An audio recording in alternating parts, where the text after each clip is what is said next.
Halo teman-teman semua, apa kabar? Semoga kalian dalam kondisi sehat dan bahagia selalu.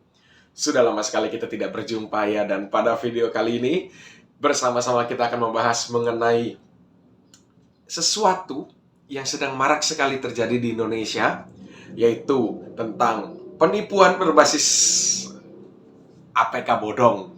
Saya akan mengajak teman-teman semua nanti kita masuk ya, ke dalam salah satu sampel aplikasinya, dan kita akan membongkar bagaimana cara kerjanya. Kita akan melihat kalau dia masuk ke handphone, konsepnya, cara kerjanya seperti apa. Dan mudah-mudahan dengan video ini teman-teman bisa lebih berhati-hati lagi, lebih berwaspada lagi bila menerima aplikasi-aplikasi yang tidak dikenal, utamanya juga dari orang-orang yang tidak dikenal. Baik, seperti biasa tanpa berlama-lama, langsung kita praktek. Let's go.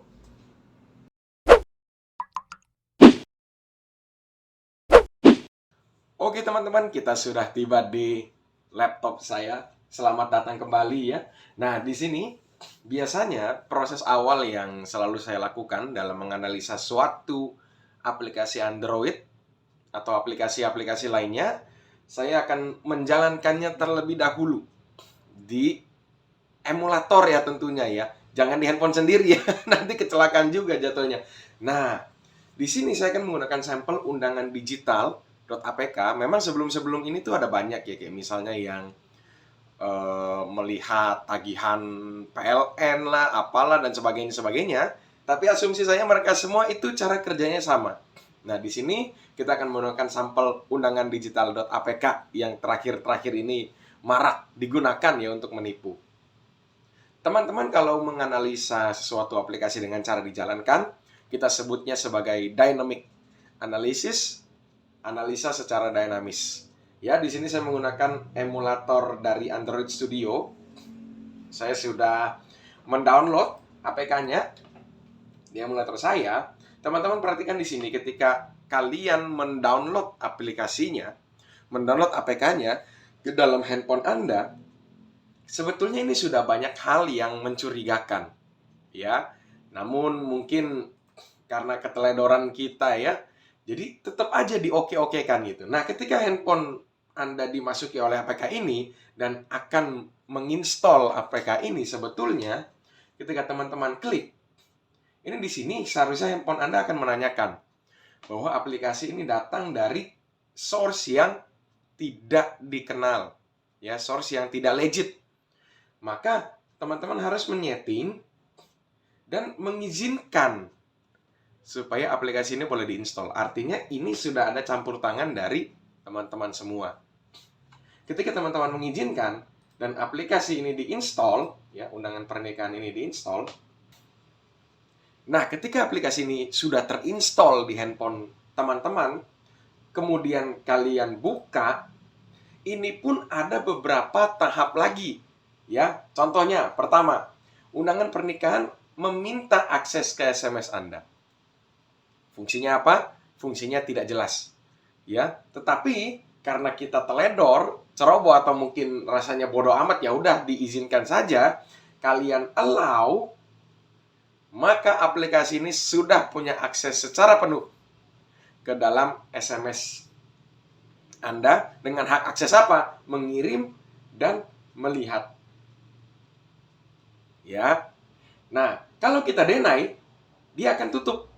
Dia tidak akan berjalan. Kenapa? Karena tujuan utama dia yaitu untuk membaca SMS kita tidak terpenuhi. Ya, tidak terpenuhi. Sekarang kalau misalnya kita, nah ini kalau teman-teman lihat, dia akan hilang langsung dari lokasi handphone. Dia akan hilang langsung ya kalau kita deny. Tetapi kalau misalnya teman-teman allow, coba kita install sekali lagi ya. Kita open dan kita allow SMS-nya, ya kan? Di sini kita allow ya, undangan pernikahan kita allow, gitu.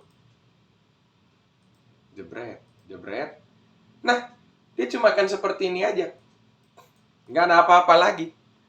Di sini cuma ada gambar, ya, cuma ada gambar undangan pernikahan Reni dan Agus. Nah, Reni dan Agus aja siapa kita tidak kenal. Tetapi kenapa Anda menerima undangan ini, begitu kan? Nah, inilah model istilahnya kalau aplikasi ini berjalan di handphone Anda. Tetapi sebenarnya di balik ini semua ada proses yang terjadi di belakang layar. Nah, proses itu yang sebenarnya menjadi sangat berbahaya untuk kita semua. Prosesnya seperti apa? Kita harus masuk ke dalam static analysis dengan cara membongkar aplikasinya. Oke teman-teman, untuk static analysis selanjutnya saya sudah pindah ke dalam Kali Linux saya, VMware, ya, virtual machine. Kalau teman-teman nanti mau membongkar, sebetulnya tidak perlu ke dalam Kali Linux. Cuma saya sudah terbiasa pakai di sini, jadi ya nggak masalah ya kalau teman-teman langsung bongkar di Windows atau di mana juga nggak masalah sebetulnya, karena ini berbicara APK. Tapi kalau misal teman-teman nanti membongkar aplikasi .exe yang berbahaya, takutnya ada terjadi keteledoran juga, nggak sengaja dijalankan, maka nanti laptop Anda juga celaka begitu. Maka saya sarankan untuk membongkar segala sesuatu malware, utamanya itu pakailah virtual machine. Supaya kalau terjadi apa-apa, tinggal dibuang saja virtual machine-nya. Tidak akan mempengaruhi OS utama Anda. Begitu. Sini saya sudah memasukkan undangan digital.apk ke dalam Kali Linux saya. Kita akan membongkar APK-nya. Sebetulnya APK seperti video-video saya yang lalu terkait Android adalah sebuah zip file biasa. Begitu. Ini kalau teman-teman ekstrak di sini, ini dia sudah langsung bisa. Ada isi-isinya. Begitu. Namun tidak bisa langsung diakses. Ya, tidak bisa langsung diakses. Cara supaya kita bisa mengakses source code-nya ada banyak, ya. Kalau Anda menggunakan Linux atau menggunakan Linux ya utamanya, ada sebuah tool yang namanya APK tool. Ini bisa digunakan untuk membongkar APK Android ke dalam source code, menjadi source code awalnya. Tetapi kalau teman-teman tidak punya Linux dan tool APK tool ini, tidak masalah. Kalian bisa ke internet, ya. Kalian bisa ke internet dan membuka sebuah website yang namanya Java Decompilers ini. Java Decompilers ini bisa membongkar APK Android, ya tinggal nanti Anda masukkan, ya kan, di sini upload aja APK-nya, kemudian upload dan decompile, dan nanti akan terbongkar semuanya. Linknya saya taruh di description ya, seperti biasa. Download setelah berhasil dibongkar dan Anda akan mendapatkan sebuah zip seperti ini. Nah, di zip ini semua resource dan source code yang diproses oleh aplikasi ini bisa kita analisa. Oke, di sini tinggal teman-teman unzip saja, ya, tinggal di unzip saja, undangan digitalnya di unzip, ya kan? Nah, ini sudah jadi begini. Biasakan teman-teman kalau mau melakukan static analysis, mulai dulu dari Android manifest.xml. Kenapa? Karena di Android.manifest.xml ini permission yang diminta akan nampak oleh kita. Main activity yang dijalankan oleh APK juga akan nampak oleh kita. Main activity ini ibaratnya aktivitas yang dijalankan pertama kali oleh si aplikasi itu sendiri. Ya.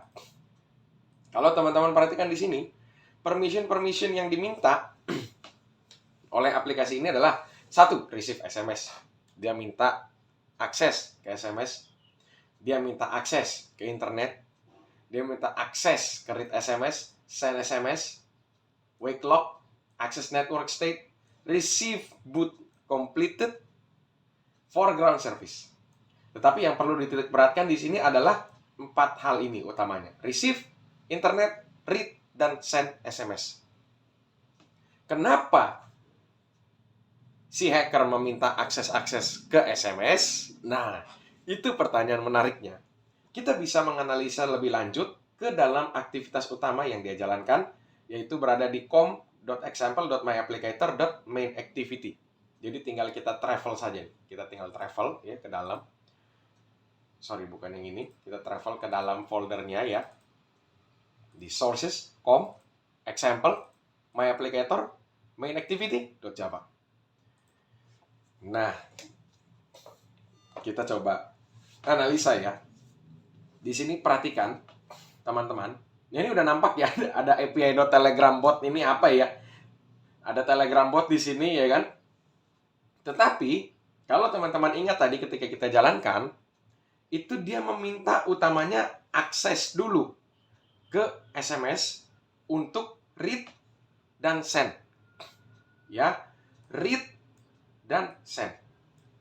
Di sini dia mengecek kalau permissionnya belum ada, maka dia akan request permission, yaitu untuk receive SMS dan juga send SMS.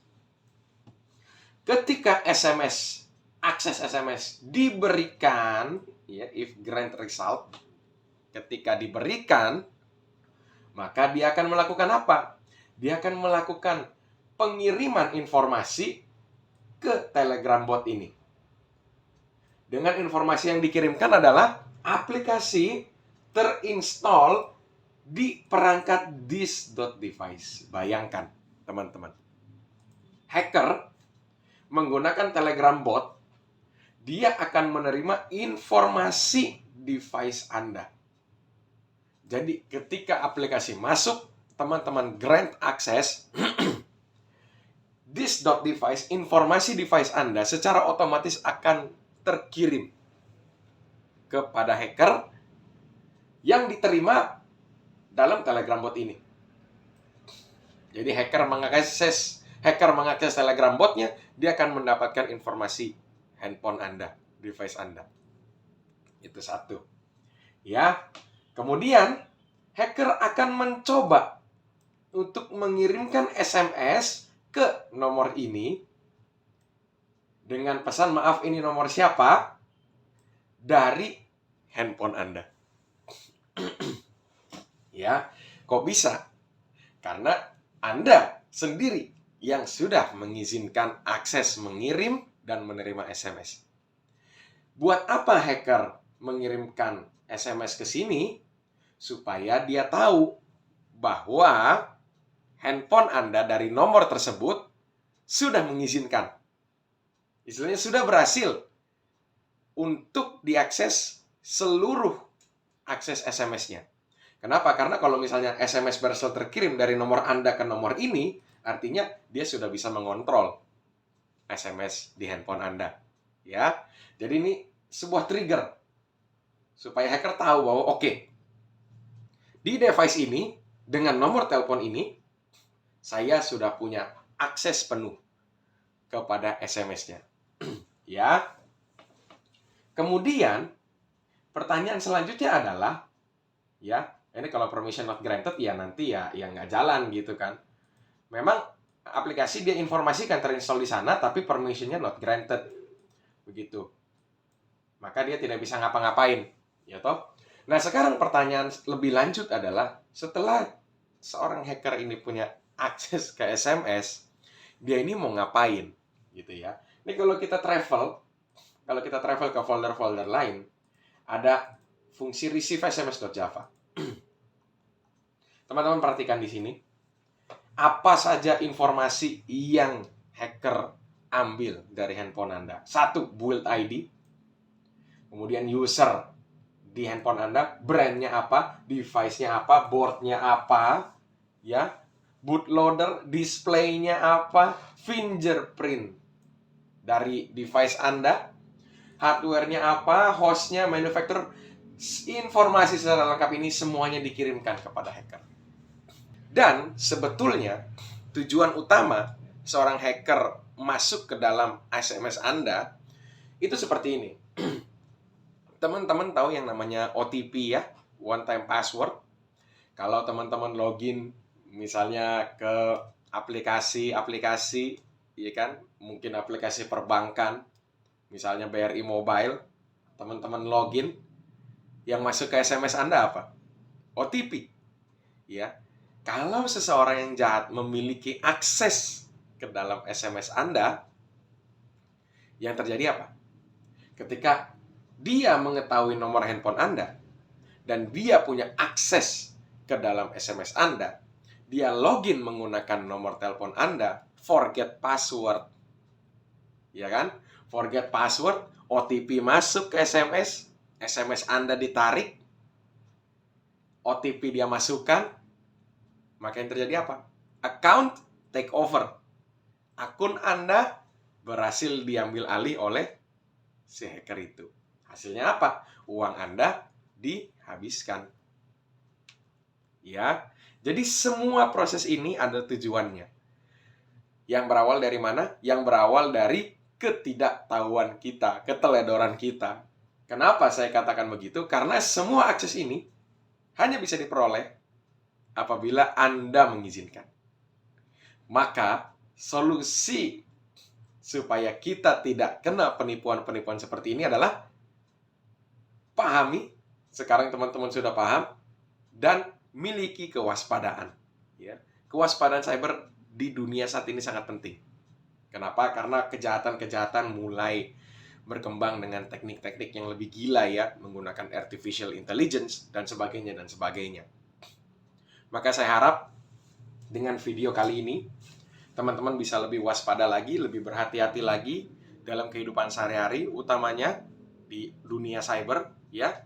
Semoga video ini bisa bermanfaat untuk teman-teman semua. Sampai jumpa di video-video selanjutnya.